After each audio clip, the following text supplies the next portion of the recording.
कर्मों में अधिकार तेरा, मत चिंता कर क्या फल मिलना है। फल जैसा भी हो तुझको तो कर्म निरंतर ही करना है। अनचाहा या मन चाहा जैसा भी हो परिणाम धनंजय, अनासक्त संबुद्ध युक्त तू नित्य किए जा कर्म धनंजय। फल पाने की इच्छा से जो किया कर्म तो वह खोटा है। कर्म योग का शरणागत हो फल का इच्छुक तो रोता है। संबुद्ध युक्त जो किया कर्म पर नहीं फलों की अभिलाषा है। पुण्य कुशलता से करना हर कर्म योग की परिभाषा है। भगवान श्री कृष्ण अर्जुन को समझाते हुए कहते हैं, कर्मण्यवाधिकारस्ते मा फलेषु कदाचन। अर्जुन, कर्म मात्र में ही तेरा अधिकार है, फल तो मेरे हाथ में है। फल प्रदाता मैं हूं, फल को देने वाला मैं हूं। तू कर्म कर सकता है, इसलिए हे अर्जुन तू कर्म कर। अपनी पवित्र भावनाओं से तू कर्म कर, और तू जो कर्म करेगा मेरा सिद्धांत यही है कि उसे मैं वैसा ही फल प्रदान करूंगा। भगवान श्री कृष्ण अर्जुन को समझाते हैं कर्म के विषय में कि अर्जुन, कर्म करना पड़ेगा, सबको कर्म परायण रहना पड़ेगा, और जीव नित्य ही कर्म परायण है। कर्म के बिना वो एक क्षण भी नहीं रह सकता। उससे कर्म हो रहा है और फिर उसे अपने कर्मों का भोग भी प्राप्त हो रहा है, उसे अपने कर्मों का फल भी प्राप्त हो रहा है। जैसा करता है वैसा मिलता है। उसके जीवन में आने वाला सुख दुख जो कुछ भी है, सब कुछ उसके अपने कर्मों से ही तो है। सब कुछ उसे अपने कर्मों से ही प्राप्त होता है। मनुष्य के मन में अनेकों प्रश्न होते हैं कि मेरे साथ ऐसा क्यों हुआ, मेरे साथ वैसा क्यों हुआ, मैं ऐसा क्यों बन गया, मैं वैसा क्यों बन गया। सब उसके अपने कर्मों के द्वारा ही निर्मित है। हम कर्म के सिद्धांत में श्रवण करते आए हैं। वो कर्म जिनका फल हमें इस जीवन के रहते या वर्तमान काल के अंदर ही प्राप्त हो जाता है, वो सभी क्रियामान कर्म है। हमने जो किया हमें मिला, उसका फल प्राप्त हुआ। हमने अच्छे से पढ़ाई की, मेहनत की, हम परीक्षा में पास हो गए, अच्छे नंबरों से पास हो गए, हमें उसका फल मिल रहा है। हमें नौकरी मिल गई, हमने मेहनत की, हमें नौकरी मिल गई, हमने जो किया हमें मिलता गया। ये हमारा क्रियामान कर्म है।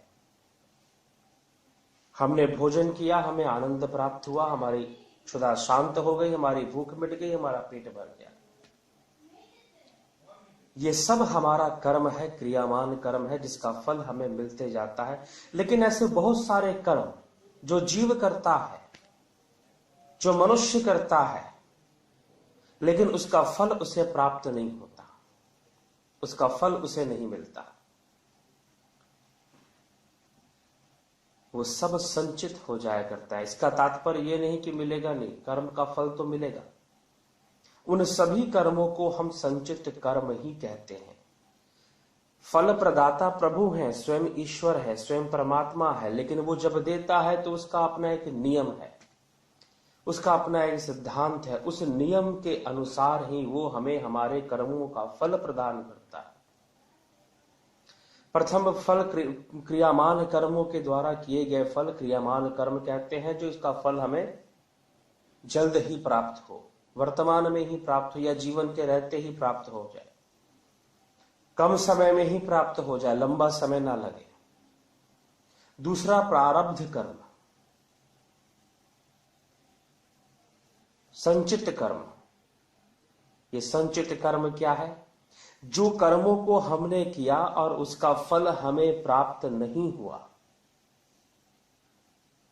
वो संचित हो गया। इसका मतलब ये नहीं कि उसका फल मिलेगा नहीं, फल तो अवश्य ही मिलेगा, फल तो अवश्य ही प्राप्त होगा, लेकिन वो संचित हो चुका है। जब तक उसका फल नहीं प्राप्त होता तब तक वो संचित अवस्था में ही रहता है।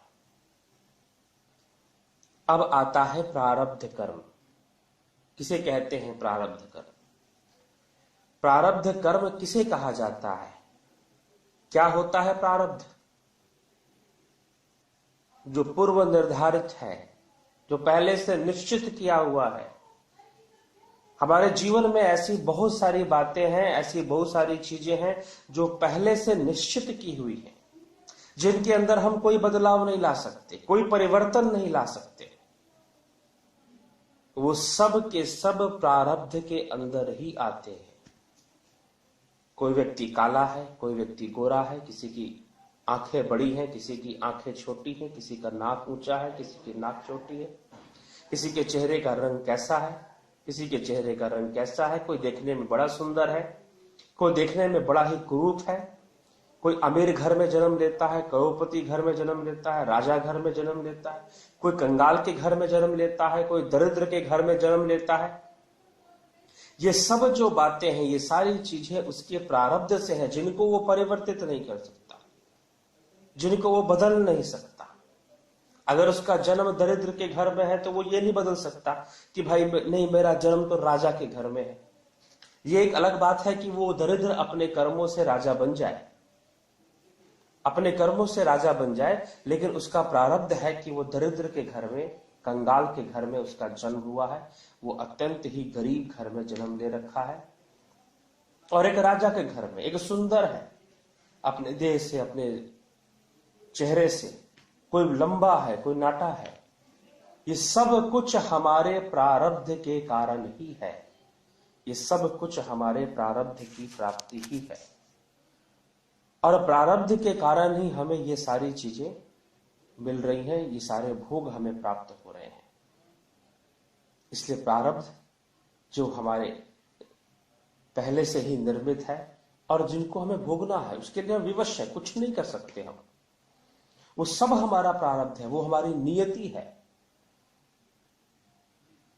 वही हमारा भाग्य है। प्रारब्ध ही हमारा भाग्य है, उसको हमें भोगना है।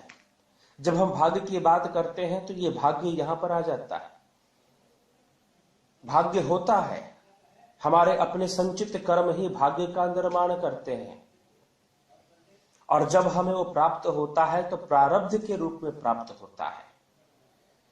इसका तात्पर्य क्या भाग्य ही सब कुछ है, पुरुषार्थ कुछ नहीं है? लेकिन भगवान श्री कृष्ण अर्जुन से कहते हैं कर्म कर, कर्मों में अधिकार है तेरा, मत चिंता कर क्या फल मिलना है। कर्म तो मनुष्य के अधिकार में होता ही होता है, फल चाहे जैसा भी प्राप्त हो, अनुकूल प्रतिकूल, कर्म करने की स्वतंत्रता भगवान ने उसे दे रखी है। लेकिन जब कर्मों का फल नहीं मिलता, संचित कर्म, और फिर वो संचित कर्म से ही प्रारब्ध निकलता है। हम विचार करें इस तथ्य पर कि प्रारब्ध का निर्माण कैसे होता है, किस प्रकार प्रारब्ध बनता है, उसका निर्माण कैसे होता है। क्या हमने कोई कर्म किया, प्रारब्ध कर्म हमने कुछ किया था या बन गया? 3 प्रकार के कर्मों का वर्णन हम यहां पर कर रहे हैं आध्यात्मिक प्रेरणा के माध्यम से। प्रथम क्रियामान कर्म, जिनका फल हमें तुरंत ही मिल जाया करता है, जल्द ही प्राप्त, वर्तमान स्थिति में, वर्तमान काल के अंदर ही प्राप्त हो जाता है, वो सब क्रियामान कर्म है। जिनका फल प्राप्त नहीं हुआ वो संचित हो गया, वो संचित हो गया। समझने का प्रयास करें कि जिस प्रकार आपको कोई व्यक्ति है, वो नौकरी करता है, उसे महीने में कुछ तनख्वाह मिलती है, पैसा मिलता है, कुछ पैसे का वो इस्तेमाल करता है, और उसके बाद सारे का सारा जो धन है, जो पैसा है, वो बैंक में जमा करा देता है, सेविंग अकाउंट के भीतर, अपने अकाउंट में उसने जमा करवा दिया, धन को उसने जमा करवा दिया। अब वो जो धन उसमें पड़ा हुआ है अकाउंट के भीतर, वो उसे निकालता नहीं है, वो उसमें पड़ा हुआ है। बहुत जरूरत पड़ा तो वो उसे निकालेगा, लेकिन धीरे धीरे क्या होता है, उसने उस अकाउंट को में पैसा डाल दिया, अब वो अकाउंट है, अब उसका अकाउंट, बैंकों का नियम है कि वो उसमें इंटरेस्ट जोड़ते हैं, प्रत्येक महीने, 6 महीने या साल भर पर उसमें इंटरेस्ट जोड़ता रहता है, कुछ ना कुछ धन जुड़ता रहता है। तो एक समय बीत जाने के बाद, वर्तमान समय निकल जाने के बाद, साल, 2 साल, 3 साल, बाद जब वो उस अकाउंट के बारे में पता करता है तो जितने पैसे उसने उसमें डाले थे पैसे उतने नहीं रहते, पैसे बढ़ जाया करते हैं, पैसों की मात्रा बढ़ जाया करती है। वो अकाउंट छोटा से बड़ा हो जाता है अपने आप, बिना कुछ किए। तो जो कर्म संचित हो गया वो अपना रूप परिवर्तित करता है। यहां धन संचित हो गया, संचित कर दिया गया बैंक के अंदर, उसके अंदर इंटरेस्ट जुड़ा, उस धन में वृद्धि हो गई। कुछ डेबिट हुआ, आपने पैसे निकाले या कुछ खर्च किए, क्रेडिट हुआ, डेबिट हुआ, क्रेडिट हुआ। कहने का तात्पर्य कि वो जो उस संचित कर्म का जो रूप था वो वैसा का वैसा नहीं रह गया, वो बदल गया, उसने अपना रूप परिवर्तित कर लिया, वो बदल चुका है, उसमें कुछ जुड़ चुका है, उसमें कुछ हट चुका है। कई सारी चीजें उसके साथ हुई उस अकाउंट में, डेबिट क्रेडिट, अर्थात हमने जैसा वो अकाउंट खोला था वो अकाउंट अब वैसा नहीं है, वो बदल चुका है, उसका रूप बदल चुका है। उसी प्रकार से संचित कर्म, हम कर्म करते हैं, एक व्यक्ति से कोई गलत कर्म हो जाता है, पाप कर्म हो जाता है। अब पाप कर्म हो गया लेकिन उसे अपने पापों का फल नहीं प्राप्त हुआ, लेकिन जीवन के रहते उसे ये बात समझ में आ गई कि मैंने बहुत सारी गलतियां की हैं, मैंने बहुत सारे पाप किए हैं, लेकिन प्रभु ने अभी तक मुझे उसका फल नहीं दिया। कर्म के सिद्धांत ने अभी तक मुझे उन कर्मों का फल नहीं दिया जो मैंने पाप किया है। लेकिन पाप तो पाप है, मुझसे गलती हुई है, मैंने पाप किया है।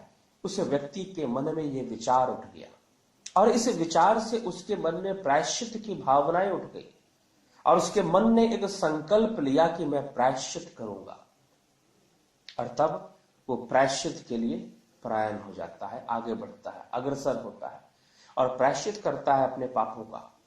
तरह तरह के पुण्य कर्म करके, दान पुण्य करके, अनेक प्रकार की साधनाएं करके, तप करके, तपस्या से, साधना से, दान पुण्य से, सेवा से, गरीबों की सेवा से, संतों की सेवा से, कई प्रकार से वो जो है अपने पापों को धोने का कोशिश करता है, तो वो प्रायश्चित करता है। इसका तात्पर्य क्या है कि वो कर्म उस प्रायश्चित से नष्ट हो जाएगा? ऐसा तो नहीं कि वो कर्म नष्ट हो जाएगा, लेकिन फिर भी उसे कर्म प्रभावित जरूर होगा। उस प्रायश्चित से वो संचित कर्म जो पाप कर्म था वो प्रभावित होगा, उसमें कमी आएगी, उसके प्रभाव में कमी आएगी। वो जो इतना बड़ा दंड देने वाला था उसमें थोड़ा सा फर्क आ जाएगा, क्योंकि इस व्यक्ति ने अपने पुण्य भी काफी इकट्ठे कर लिए, साथ ही साथ पुण्य भी जुड़ते जा रहा है उसमें, तो उसके अंदर एक कमी आएगी। साथ ही साथ वो जितने लंबे समय तक संचित अवस्था में रहेगा उसमें उसका ब्याज भी जुड़ेगा, इंटरेस्ट भी जुड़ेगा। तो ये जो ब्याज जुड़ा उस संचित कर्म के भीतर, उस संचित कर्म में जो ब्याज जुड़ा या फिर प्रायश्चित करने के कारण जो उसके अंदर जो कमी आई और फिर जो उसका जो नया रूप तैयार हुआ उस संचित कर्म का, और जब वो नया रूप हमारे जीवन में हमें फल देने के लिए हमारे सामने खड़ा हो जाता है तो वो प्रारब्ध कहलाता है। उसे प्रारब्ध कहते हैं। वो कर्म प्रारब्ध कर्म है जिसको भोगने के लिए अब हम विवश हैं, वो हमारे सामने खड़ा है, कोई उपाय हमारे पास नहीं बचा, अब तो हमें उसे भोगना ही है।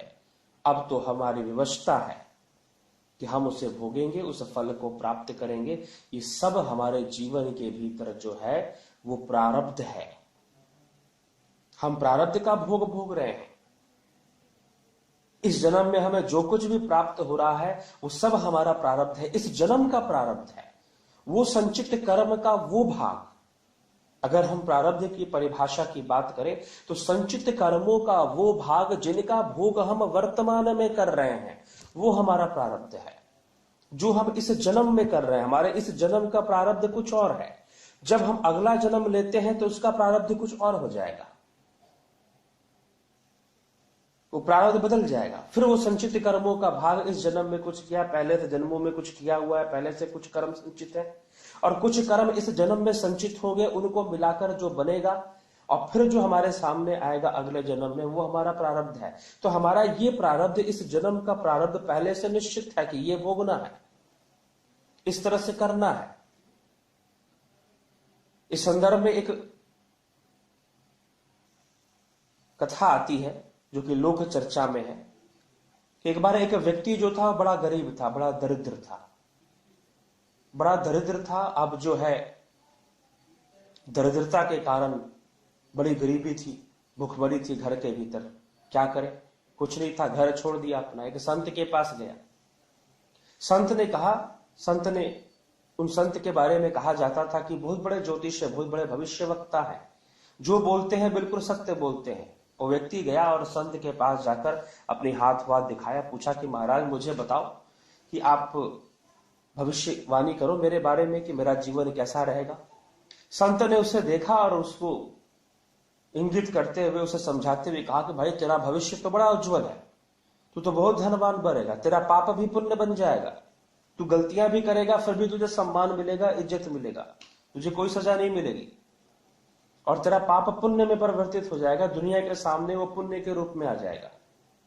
वो बड़ा हैरान हुआ कि भाई मैं गलत भी करूंगा तो भी मुझे अच्छा फल प्राप्त होगा, बुरे कर्मों का भी अच्छा फल प्राप्त होगा, ये भला कैसे संभव हो सकता है, यही किस प्रकार से संभव हो सकता है। उस व्यक्ति ने कहा कि नहीं, भविष्यवक्ता ने जब ऐसा कहा है, इन्होंने कहा है, महाराज ने, संत ने कहा है, तो बहुत बड़े पहुंचे हुए हैं, सारी बातें इनकी सत्य निकलती है। लेकिन मुझे अपने जीवन में धनवान बनने का, राजा बनने का, जैसे उन्होंने बातें कही कि तू तो गलत भी करेगा तो भी सही हो जाएगा, बहुत भविष्य उज्जवल है तेरा, बहुत कुछ तुझे मिलने वाला है, ऐसा तो कुछ नजर नहीं आता, क्या करूं, किस तरह से करूं। लेकिन संत की वाणी को सब मानते हैं, मैं भी इनकी वाणी को मान लेता हूं, मुझे धनवान बनना है, कैसे भी मुझे धनवान बनना है। निकल पड़ा घर छोड़कर निकल पड़ा। रात्रि का समय था, जा रहा था एक वन के रास्ते से। मार्ग में उसने क्या देखा कि एक व्यक्ति जो है वो राजसी वस्त्र पहने हुए है और एक वृक्ष के नीचे सोया हुआ है, और उसके पास एक पोटली रखी हुई है, वो धन की पोटली उसके पेट पे रखी हुई है और वो सोया हुआ है नींद में। उसने सोचा कि मुझे धनवान बनना ही है, उन्होंने कहीं रखा, मैं कुछ भी करूं मैं धनवान बनूंगा।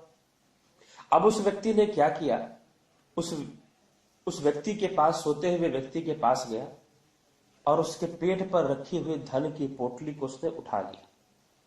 बगल में तलवार रखी हुई थी, तलवार भी उठा लिया। दोनों चीजें उठाकर वो चल पड़ा। जैसे आगे बढ़ा और उस समय वो सोता हुआ व्यक्ति, उसने धन की पोटली अपने पेट पर इसलिए रखी थी ताकि कोई उठाए तो उसे पता चल जाए, और जैसी धन की पोटली उठी उसकी नींद टूट गई।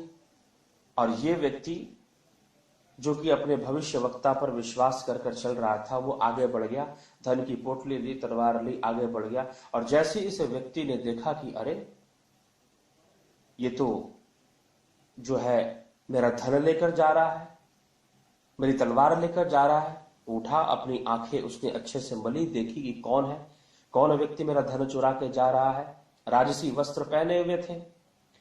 व्यक्ति ने सोचा कि भाई राजसी वस्त्र, जरूर कोई राजपुरुष लग रहा है, कोई सैनिक होगा, राजा का सैनिक होगा, सेनापति होगा, किसी काम से जा रहा होगा, अगर इसने मुझे पकड़ लिया तो फिर तो मैं तो मारा जाऊंगा, मैं तो बंदी बन जाऊंगा। वो भागता हुआ जा रहा था जंगल के अंदर, पीछे से इस व्यक्ति ने उसका पीछा करना शुरू किया, उसको फॉलो करना शुरू किया और उसे पकड़ लिया। पकड़कर कहा कि तू मेरा धन चुरा के भाग रहा है, चोर कहीं का। जैसी ये बात देखा, उसने सोचा कि अरे मैं तो पकड़ा गया, अगर इस व्यक्ति ने मुझे पकड़ लिया, मुझे ना जाने कितने समय तक जेल में रहना पड़ेगा। झट से उसने बचने के लिए तलवार निकाली और उस आदमी के पेट में दे मारा, और वो व्यक्ति जो राजसी वस्त्रों को धारण किया हुआ था वो वहीं पर मर गया, उसकी मृत्यु हो गई। और इसने सोचा कि अब मैं बच चुका हूं, अब मेरी बचाव हो गई है, अब कोई राजा तक मेरी खबर नहीं पहुंचाएगा और मैं इस धन से अपना जीवन अच्छी तरह से यापन करूंगा। धन लेकर वो चल पड़ा। अगली ही सुबह चारों तरफ एक शोर मच गया, उस जंगल के आसपास के गांवों में, और चारों तरफ एक शोर मच गया कि अरे भाई देखो, दारा सिंह डाकू जो है वो मर गया, दारा सिंह डाकू मर गया। उसको किसने मारा? उस व्यक्ति ने कहा कि मैंने मारा। बाद में पता ये चलता है कि वो व्यक्ति जो राजसी वस्त्रों को धारण किए हुए जंगल में लेटा हुआ था, अपने पेट के ऊपर धन की पोटली रखकर, बगल में तलवार रखी थी, वो कोई सैनिक नहीं था, वो तो एक डाकू था और राजा का धन चुरा के भागा हुआ था, वन के अंदर जा रहा था, राजा का धन चुराकर। इसने देखा, इसने उसका धन लिया, उसकी तलवार ली, उसको मार दिया, उसका पाप भी पुण्य में परिवर्तित हो गया। सारे लोग उसकी जय जयकार करने लगे। राजा ने विशेष रूप से उसको इनाम दिया, लेकिन सत्य तो यह है कि उस व्यक्ति की नीयत साफ नहीं थी, लेकिन उसका प्रारब्ध उसे सब कुछ दे रहा था। अगर हम प्रारब्ध को समझना चाहते हैं तो कुछ इस प्रकार से समझें। ये प्रारब्ध की शक्ति है, ये प्रारब्ध की ताकत है कि वो व्यक्ति उस व्यक्ति का धन चुराने के लिए गया, लेकिन जिसका धन चुराया वो खुद डाकू निकला और फिर बाद में उसकी अपने बचाव के लिए उसने उसकी हत्या कर दी। वो सब कुछ अपने स्वार्थ के लिए कर रहा है। वो किसी डाकू को नहीं मार रहा, वो किसी राज्य की सेवा नहीं कर रहा, वो राजा के लिए कोई काम नहीं कर रहा, वो कोई अच्छा काम नहीं कर रहा, लेकिन उसके द्वारा बुरी नीयत से किया गया काम भी अच्छा साबित हो जा रहा है। राजा उसे इनाम देता है, अपने यहां नौकरी देता है, सम्मान देता है, उसे संपदा देता है, उसे महल बनवा कर देता है और उसका जीवन राजावत हो जाता है, राजा के समान हो जाता है। बहुत धन संपदा उसे प्राप्त होती है उस डाकू को मारने, उस डाकू को पकड़ने के लिए बहुत इनाम उसे मिलता है, जय जयकार उसे प्राप्त होता है। तो ये प्रारब्ध की शक्ति है, ये प्रारब्ध की शक्ति है। इसलिए हम देखते हैं कई लोग शिकायत करते हैं कि भाई फलाना व्यक्ति तो पाप किए जा रहा है, फलाना व्यक्ति तो अनेकों बुरे कर्म किए जा रहा है, लेकिन फिर भी उसे अच्छा मिल रहा है। तो ये सब प्रारब्ध है, इस जन्म के कर्मों का भोग। लेकिन इसका तात्पर्य ये नहीं है कि कोई पाप कर रहा है तो उसके अपने पापों का फल प्राप्त कभी होगा ही नहीं। अवश्य प्राप्त होगा, वो संचित अवस्था को प्राप्त हो रहा है और समय के साथ उसे उसका फल जरूर मिलेगा, अवश्य प्राप्त होगा।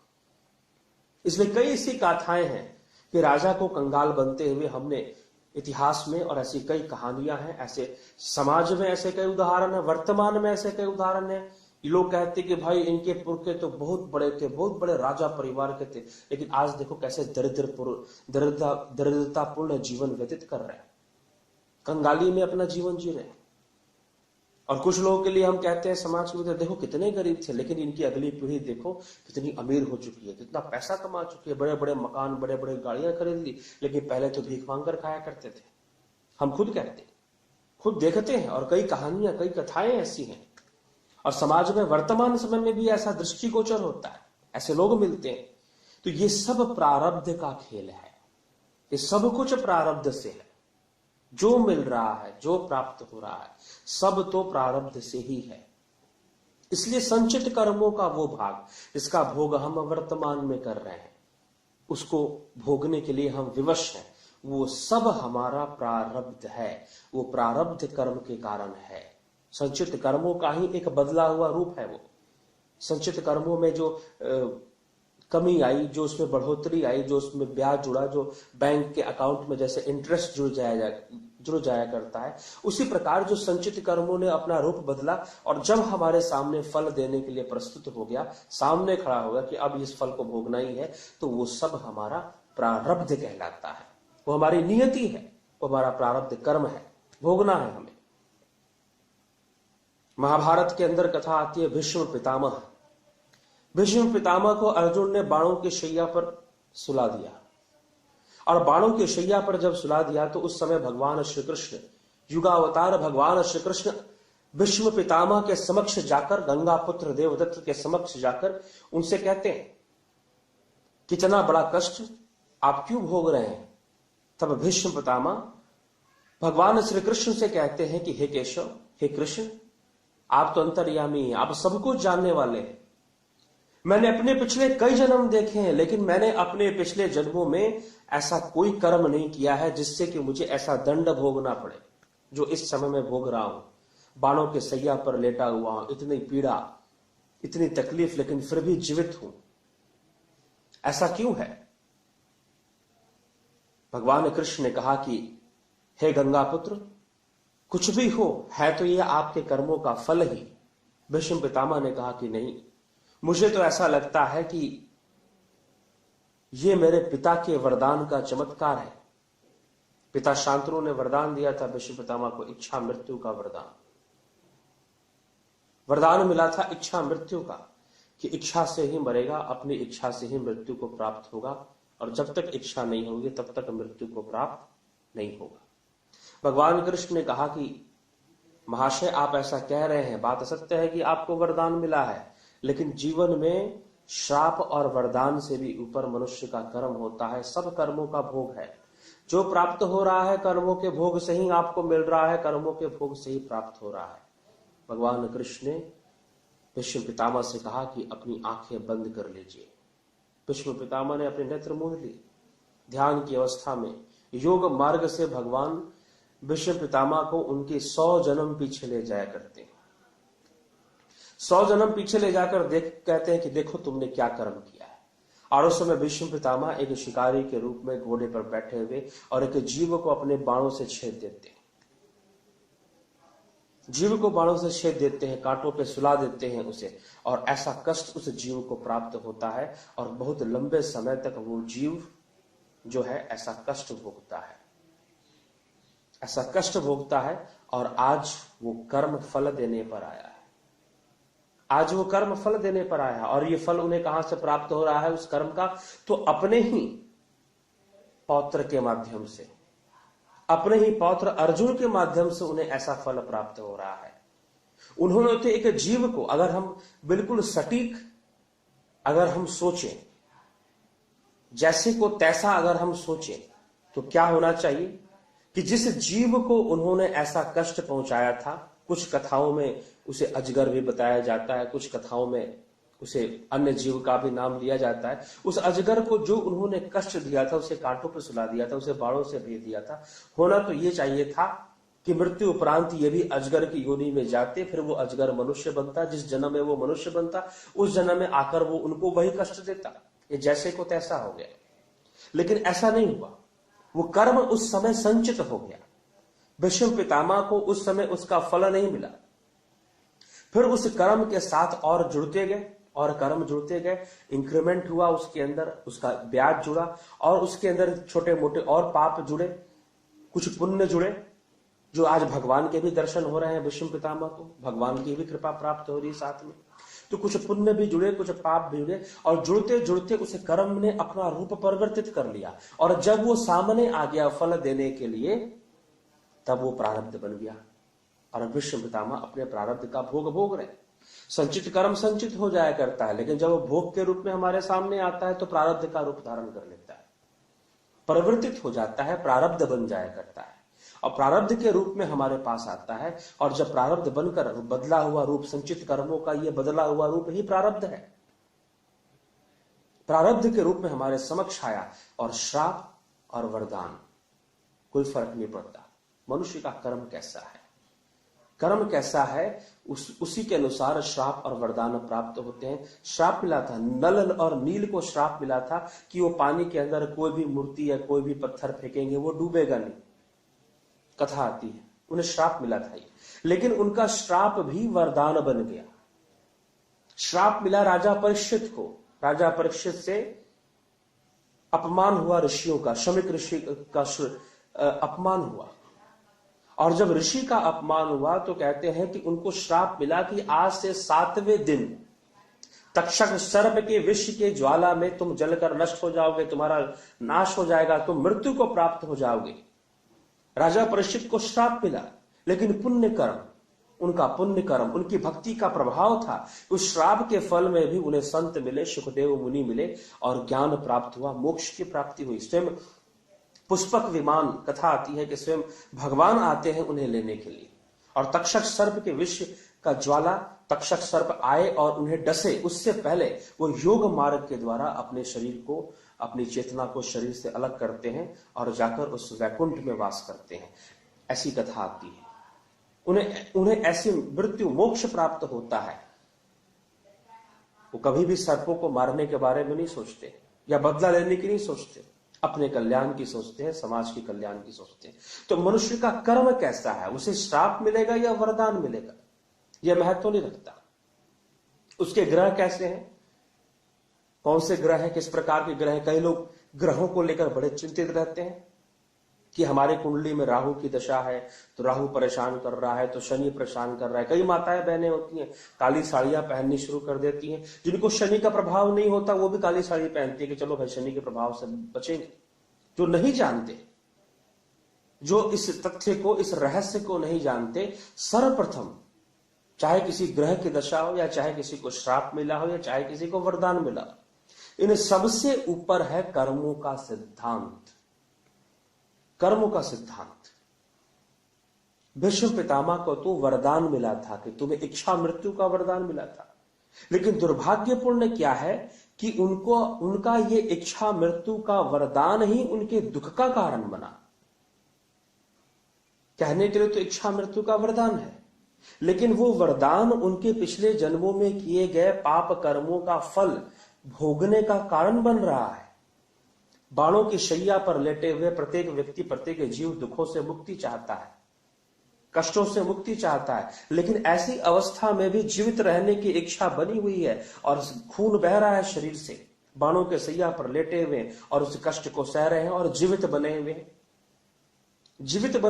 आसक्ति मोह भी बनी हुई है और जीवित भी बने हुए हैं। इच्छा मृत्यु का वरदान भी मिला हुआ है। तो ये कैसा वरदान हुआ जो कि कष्ट भोगने का कारण बन रहा है, जो दुख भोगने का कारण बन रहा है। इसलिए वरदान या श्राप ये ऊपर नहीं होता, इससे ऊपर है कर्म का सिद्धांत। ग्रह ऊपर नहीं होता कि कौन सा ग्रह हमें प्रभावित कर रहा है, कौन सी ग्रह की बुरी दशा चल रही है। शनि की 7.5 चल रही है, तो राहु की महादशा चल रही है, तो काल सर्प दोष है, तो मंगल दोष है। बहुत बड़े बड़े महापुरुष हुए जिन्होंने इस समाज में बहुत बड़ी क्रांति लाई, समाज को कुछ देकर गए। उनकी कुंडलियों में मंगल दोष पाया जाता था, काल सर्प दोष पाया जाता था। तो ये कोई महत्वपूर्ण नहीं रखता कि ग्रहों की स्थिति क्या है या श्राप या वरदान क्या है।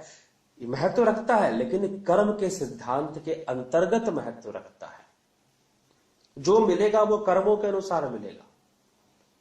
श्राप, वरदान या ग्रहों की दशा तो एक मात्र बहाना है। बहाना है कि हाँ भाई हमें कष्ट मिलना है, तो शनि की 7.5 लगी हुई, तो उसके माध्यम से कष्ट मिल रहा है। लेकिन है तो ये किसी ना किसी कर्म का फल। हमें कष्ट मिलना है, किसी व्यक्ति ने हमें श्राप दे दिया कि जा तेरा ऐसा हो जाएगा, तेरा घर लुट जाएगा या कुछ हो जाएगा, तुझे श्राप दे दिया। वो श्राप तो एक बहाना मात्र है तो वो कर्मों का फल। मिल तो कर्मों का ही फल रहा है। श्राप बहाना बनता है, वरदान बहाना बनता है, ग्रहों की दशा एक बहाना है, लेकिन सब कुछ है कर्म ही। मनुष्य को अपने कर्मों से ही प्राप्त हो रहा है और उसका ये प्रारब्ध है, उसका ये प्रारब्ध है। इसलिए कर्म प्रधान विश्व रचि राखा, जो जस करई सो तस फल चाखा। ये अकाट्य सिद्धांत है, अकाट्य कथन है। यही विश्व की रचना हुई है, ऐसे ही विश्व बना है। कर्म को प्रधानता देकर विश्व की रचना की गई है और कर्म को प्रधानता देकर ही विश्व को प्रभु ने रचना की है, इस सृष्टि को बनाया है। और प्रत्येक घटना इस सृष्टि में घट रही है सब क्रिया और प्रतिक्रिया के नियम के अंतर्गत है, अर्थात कर्म और फल के सिद्धांत के अंतर्गत ही सारी घटनाएं इस सृष्टि में घटती हैं। जीवन में आने वाला छोटा सुख दुख जो कुछ भी है सब कर्म फल के अंतर्गत है, सब कुछ क्रिया और प्रतिक्रिया के नियम के अंतर्गत ही कार्य करता है, सब कुछ इसी में रहता है। इसलिए ये प्रारब्ध है और हम जो कुछ भी भोग रहे हैं अपने प्रारब्ध से भोग रहे हैं। अब कर्मों के उसमें ग्रहों की क्या प्रतिक्रियाएं होती हैं, ग्रह किस प्रकार से हमारे, कई लोग ज्योतिष को लेकर, इसलिए हम अपने एक आध्यात्मिक प्रेरणा के एक भाग में, आने वाले भाग में या आने वाले किसी भागों में हम ज्योतिष पर अवश्य चर्चा करेंगे कि ज्योतिष क्या है और किस प्रकार से। कई लोग इसे आडंबर समझते हैं, समाज में कई लोगों का मानना है कि यह मात्र आडंबर है, ये ठग विद्या है, ठगने का एक तरीका है। कुछ लोग कहते हैं कि नहीं, अगर सही कैलकुलेशन करने वाला हो, सही जानकार हो तो वो सही चीजें बता भी सकता है। और समाज में ऐसे ज्योतिष है जो सही भविष्यवाणियां कर भी दिया करते हैं।